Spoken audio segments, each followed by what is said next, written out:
দেখো বিন্যাস কাকে বলে?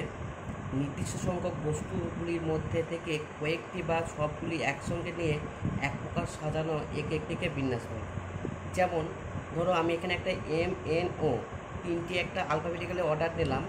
এবার এই যে এম আর এন পরপর সাজাচ্ছি, আবার এম এনকে আবার এন এমও লিখতে পারি, আর এম ওকে আবার ও এম লিখতে পারি, এন ওকে আবার ও এন লিখতে পারি। এই যে শব্দগুলোকে এম এনকে আবার উল্টে লিখছি, এম ওকে ও এম লিখছি, এন ওকে এবার ও এন লিখছি, এই ঘটনাটাকে বলা হচ্ছে বিন্যাস। ওকে, আশা করি তোমরা সবাই বুঝতে পেরেছো। আচ্ছা, এটা আমার আরেকটা সহজ উপায়ে বলতে পারি। যেমন আমরা যদি কোনো বিয়ে বাড়িতে কোনো ভোজ খেতে যাই বা কোনো কিছু অন্নপ্রাশন খেতে যাই, তাহলে যখন আমরা কোনো টেবিলে বসি, সিলেকশানে হয়তো চারজন আমরা টেবিলে বসছি, তখন এ ওর সিটটা আমি ওর সিটটা এই নিজেদের মধ্যে যে চেঞ্জ করে দিচ্ছি বিন্যাস করে, তারপর ঠিকঠাক আমরা বসে নিচ্ছি, এটাকে আমরা উদাহরণস্বরূপ বিন্যাস বলতে পারবো। ওকে, আচ্ছা, তারপর দেখো সমবায়টা কি? কতগুলি বস্তু থেকে কয়েকটি বা সবগুলি একসঙ্গে নিয়ে ক্রম নির্বিশেষে বিভিন্ন দল গঠন করা হলে তাদের প্রত্যেকটিকে একটি সমবায় বলে। অর্থাৎ বিন্যাসের ক্ষেত্রে কী হয়েছিল, আমাদের একটি দল গঠন করছিল ক্রমবিবচ্য, এটা কিন্তু এইটা ক্রমবিবচ্য নয়। অর্থাৎ কি, এই যে আমরা এম এন এম নো তারপরে এন এম ওপরে ও এম এমও লিখছিলাম, কিন্তু এই ক্ষেত্রে এম এন সমান এন এম হবে না।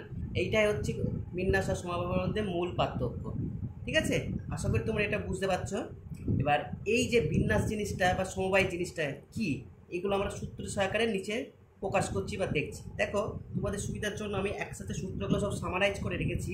দেখো, এন ফ্যাক্টোরিয়াল।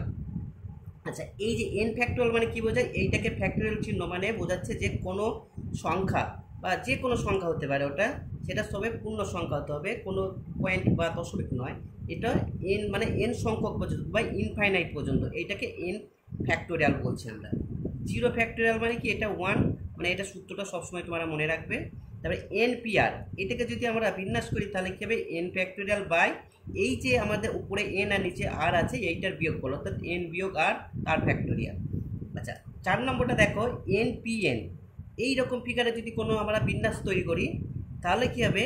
N factorial. অর্থাৎ যদি আমরা ধরি এখানে 3 ফ্যাক্টোরিয়াল 3, একে যদি আমরা বিন্যাস করি অর্থাৎ 3 ফ্যাক্টোরিয়াল, মানে এই যে সেম থাকলে সেটা আমরা এন ফ্যাক্টোরিয়াল লিখব। 5 নম্বরটা দেখো, এন সংখ্যক বস্তুর মধ্যে পি সংখ্যক বস্তু এবং কিউ সংখ্যক বস্তুর মধ্যে বি সংখ্যক বস্তু এবং আর সংখ্যক বস্তুর মধ্যে সি সংখ্যক বস্তু নিয়ে বিন্যাস সংখ্যা কত হবে? তাহলে সেই বিন্যাস সংখ্যাটা কি? N factorial by P factorial Q factorial R factorial. এই সূত্রটা তোমাদের আমি একটু উদাহরণ সহকারে বলতে পারি। যেমন ধরো, কোনো একটা বাস্কেটে যদি বিভিন্ন সাদা বল আছে, কালো বল আছে, লাল বল আছে, এবার টোটাল বলের সংখ্যা আমাকে বললো 50টা। এবার ওই বলগুলোকে আমি 3টে পার্টে ভাগ করলাম, কিছুটা লাল বল, কিছুটা সাদা বল, কিছুটা কালো বল। তাহলে তখন আমরা বিন্যাস নির্ণয়ের যে সূত্রটা পাবো, এই যে সূত্রের আকারে এইভাবে আমরা বার করতে পারবো। আশা করি তোমরা বুঝতে পেরেছো। নেক্সট সূত্রটা আসছি। নেক্সট সূত্রে দেখো, এন সংখ্যক বস্তুর মধ্যে আট পর্যন্ত বস্তু নিয়ে বিন্যাস সংখ্যা, মানে কোনো একটা বাক্সে যদি এন সংখ্যক বস্তু বলতে কমলা লেবু আছে, এবার তার মধ্যে আমি 10টা যদি বার করে নিই, এন সংখ্যক বলতে 30টা কমলা লেবু থেকে 10টা যদি বার করে নিই, তাকে নিয়ে যখন আমি বিন্যাস করতে পারবো সেটা হচ্ছে এন টু দি পাওয়ার আর। ঠিক আছে, আশা করি তোমরা বুঝতে পেরেছো। এবার নেক্সট যেটা আসছে দেখো, সমবায়। এই জিনিসটা যেটা কী বললাম, যে বিন্যাসের ক্ষেত্রে আমাদের কি হচ্ছে? ক্রম অর্ডার বিবর্জিত, আর এইটা ক্ষেত্রে ক্রম অর্ডার বিবর্জিত নয়, আর এটাকে আমরা সি দ্বারা প্রকাশ করব। ঠিক আছে, যেমন সমবায়কে আমরা পি দ্বারা প্রকাশ করছিলাম, মানে পারমুটেশন বলে ওটাকে পি দ্বারা, আর সমবায়কে আমরা সি অর্থাৎ কম্বিনেশন বলে সি দ্বারা প্রকাশ করব। তাহলে এখানে যদি এন সংখ্যক বস্তু থেকে আর সংখ্যক বস্তু সমবায় নেই, মানে কি?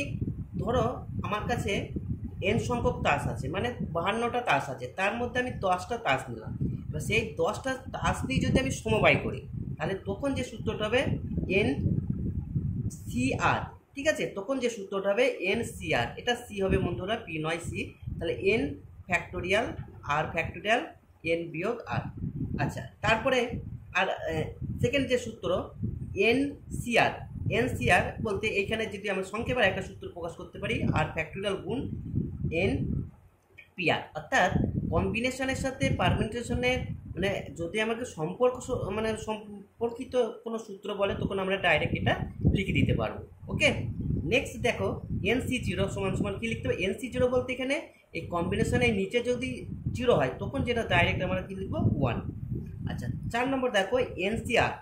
আমরা পারমিউটেশনের ক্ষেত্রে কি করেছিলাম, এনসিআর সমান সমান এই কম্বিনেশনের ক্ষেত্রে এনসিআর সমান সমান যদি আমরা এনসিএন মাইনাস আর হয় তাহলে এই আকারে থাকলে সেটা আমরা সমান বলতে পারবো। এবার এনসিপি সমান সমান এনসি কিউ হয়, যদি পি সমান কিউ হয় তাহলে আমরা কি করতে পারবো, এটা ডাইরেক্ট একটা সূত্র যে পি প্লাস কিউ সমান এন। যদি এই কন্ডিশনটা সব মানে সমান হয়, অর্থাৎ মানে যদি মেনে চলে পি প্লাস কিউ নিচে যেটা আছে এন হয়, তাহলে আমরা কি করতে পারবো, এই এনসিপি সমান সমান এনসি কিউ ডাইরেক্ট আমরা লিখতে পারবো। আর একটা যোগের সূত্র দেখো, এই যে সমবায়ের NCR plus NCR minus one সমান সমান এইরকম আকারে যদি থাকে কোনো একটা কম্বিনেশনের কোনো দল বা গ্রুপ, তাহলে আমরা সেটাকে যোগের ক্ষেত্রে যে মানে সূত্রটা লিখবো এন প্লাস ওয়ান সিআর। আচ্ছা ভাগের ক্ষেত্রে এইটাই যদি ভাগ আকারে লেখা থাকে এনসিআর বাই এনসিআর মাইনাস, তাহলে এটা সমান সমান আমরা কি লিখতে পারি n minus r plus one by r. Okay, আশা করি বন্ধুরা তোমরা বুঝতে পারছো। দেখো পরের সূত্রটা, এন সংখ্যক বস্তু থেকে একযোগে যদি আমি কোনো বস্তু তুলে নিই, মানে এন সংখ্যক বস্তু বলতে ধরো কোনো একটা বাস্কেটে আমার কিছুটা আপেল আছে, 20টা আপেল তুলে নিলাম, তাহলে সেটাকে আমি একযোগে নিয়ে যে সমবায় করতে পারবো 2⁻20⁻1, এইভাবে আমরা এটা সমবায় গঠন করতে পারবো। এবার কিছু বস্তুর মধ্যে ধরো কোনো একটা বস্তুতে পি সংখ্যক প্রথম পর্যায়ে কিউ, কিউ সংখ্যক তারপরে দ্বিতীয় পর্যায়ে আর তৃতীয় পর্যায়ে যদি বস্তু নিই, তাহলে তাদের একযোগে নিয়ে সমবায় কী হবে, p plus one q plus one r plus one dot dot dot সেখানে মাইনাস ওয়ান। আচ্ছা এটাকে আমি একটা উদাহরণ হিসেবে বলতে পারি, ধরো আমাদের কোনো বাক্সে ধরো 100 টাকার নোট আছে, মানে 100 টাকার মোট 10 টাকা 5 টাকা 15 টাকা 10 টাকা 20 টাকা এবং 50 টাকার নোট আছে। এবার সেই নোটগুলো থেকে যদি আমি 10 টাকার নোট মানে 10টা 5টা বা 2টো নিই, তারপরে 5 টাকার নোট 3টে নিই, বা 4 টাকার নোট এই 20 টাকার নোট 2টো নিই, তাহলে সেইগুলো একযোগে আমি যে কম্বিনেশন অ্যাগ্রিগেটভাবে যেটাকে আমি কম্বিনেশন করতে পারবো সেই সূত্রটা হচ্ছে এইটা। আজ পর্যন্ত এইটুকুই থাকলো বন্ধুরা, আশা করি তোমরা বুঝতে পেরেছো। Have a nice day.